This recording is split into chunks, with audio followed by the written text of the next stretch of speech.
Hammaga assalomu alaykum. Bugungi darsda biz AIDA modeli haqida gaplashamiz.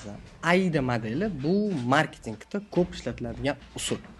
Bu model yordamida mijozlarni diqqatini tortish, qiziqishini oshirish, ularni xohlashga majbur qilish va oxir-oqibat harakatga undash mumkin. Agar siz reklamangizda bu modelni to'g'ri qo'llasangiz, ko'proq odamlarga reklamangizni qiziqarli qilib va oxir-oqibat sotib olishini ehtimolini oshirasiz. Asosiy qismimizga o'tadigan bo'lsak, bu AIDA, attention, ya'ni diqqat. Diqqat bu mijozlarning birinchi reaksiyasini ushlab qolish. Reklamada odamlar to'xtab e'tibor qarasa, ya'ni diqqatini olgan bo'lasiz. Masalan, Instagram aylantirayotganingizda rang-barang suratlarni yoki videoni ko'rsangiz, u sizni diqqatingizni tortib qoladi. Shu vaqtda attention, ya'ni diqqat qismini ushlab qolgan bo'lasiz. Ikkinchisi interest, ya'ni qiziqish.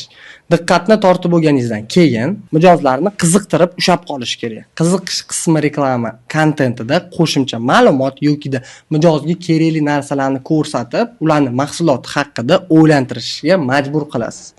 Misol uchun, agar siz telefon sotayotgan bo'lsangiz, uning yangi funksiyalari haqida gapirib, odamlarni ko'proq qiziqtirishingiz mumkin. Desire, ya'ni xohish. Bu qismida mijoz mahsulotni sotib olish xohishini uyg'otish kerak.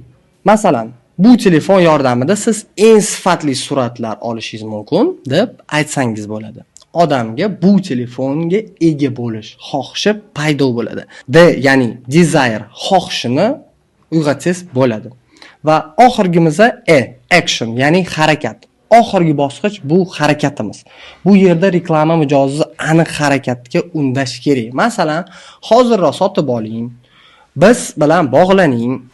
AIDA modeli bilan mijoz qadamma-qadam sotib olishiga yetkazib boradi. Xullas do'stlar, xulosamizga keladigan bo'lsak, bugungi darsimizda AIDA model haqida gaplashdik va AIDA model yordamida reklamada ishlatsangiz, mijozlaringizni diqqatini ushlab, qiziqishini oshirib, xohishini yaratib va oxir-oqibat harakatga undashingizga uncha-muncha yordam berib qo'yadi.